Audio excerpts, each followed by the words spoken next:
Hi, అందరూ ఎలా ఉన్నారు? అందరూ క్షేమంగా ఉన్నారని ఆశిస్తున్నాను. అసలు మనల్ని మనం ఆనందంగా ఉన్నాం అని ఎప్పుడైనా ప్రశ్న వేసుకున్నామా?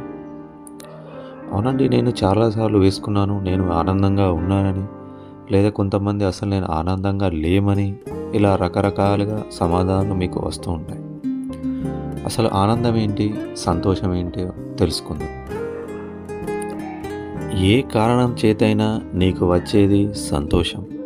నీ లోపల సహజంగా వచ్చేది ఆనందం. మీరు ఒక కారు కొన్నారు, అది ఒక కారణం చేత మీకు అదొక సంతోషాన్ని ఇస్తుంది, ఆనందాన్ని ఇవ్వదు.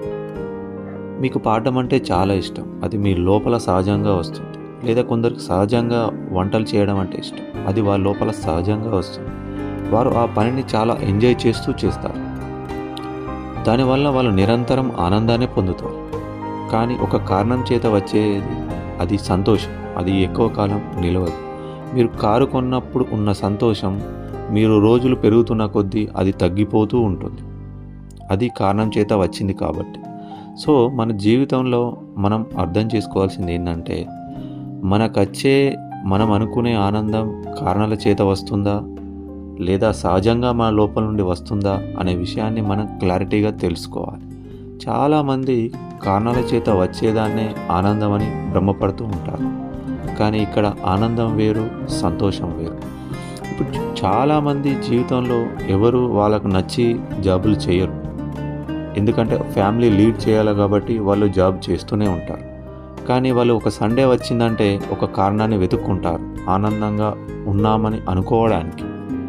ఒక సండే అంతా వాళ్ళ ఫ్యామిలీతో కలిసి వెళ్ళి మూవీ చూసి, పార్కుకి వెళ్ళి ఇలా వాళ్ళు ఆనందంగా గడపడానికి ప్రయత్నిస్తూ ఉంటారు. ఎందుకంటే ఇక్కడ మనం అర్థం చేసుకున్నట్లయితే వాళ్ళు ఒక కారణాల చేత ఆనందంగా ఉన్నామని అనుకుంటున్నారు. కానీ అది సంతోషం, ఎందుకంటే అది కారణాల చేత వచ్చింది. ఎందుకంటే వాళ్ళ ఫ్యామిలీని తీసుకొని వాళ్ళు మూవీకి వెళ్ళడం, సమయాన్ని గడపడం, ఇది వీళ్ళంతా కారణాల చేత వచ్చే సంతోషం. ఇది లేదు, మీ లోపల సహజంగా మీకు ఏది ఇష్టం, మీరు సహజంగా మీకు ఏది నచ్చుతుంది, ఆ పనిని మీరు చేసి చూడండి. అసలు మీకు అలసట అనేది ఉండదు, అది నిరంతరం మీలో ఆనందాన్ని ఇస్తూనే ఉంటుంది. గాయకులు చూడండి, నిరంతరం వాళ్ళు పాడుతూనే ఉంటారు, వాళ్ళకి ఆనందం ఎప్పుడు ఆనందమే అనిపిస్తుంది. మీకు నచ్చిన పని చేయండి. కొందరికి మ్యూజిక్ అంటే ఇష్టం, వాళ్ళు నిరంతరం అందులో ఆనందాన్ని వెతుక్కుంటూ ఉంటారు, వాళ్ళు ఆ పనిని ఎంజాయ్ చేస్తూ ఉంటారు.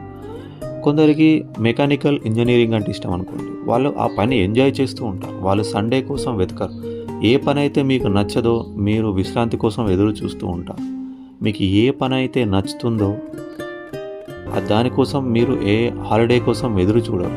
ఇక్కడ నేను చెప్పే విషయం ఏంటంటే, మీరు ఆనందంగా ఉన్నారా లేరా అని మిమ్మల్ని మీరు ప్రశ్న వేసుకోండి.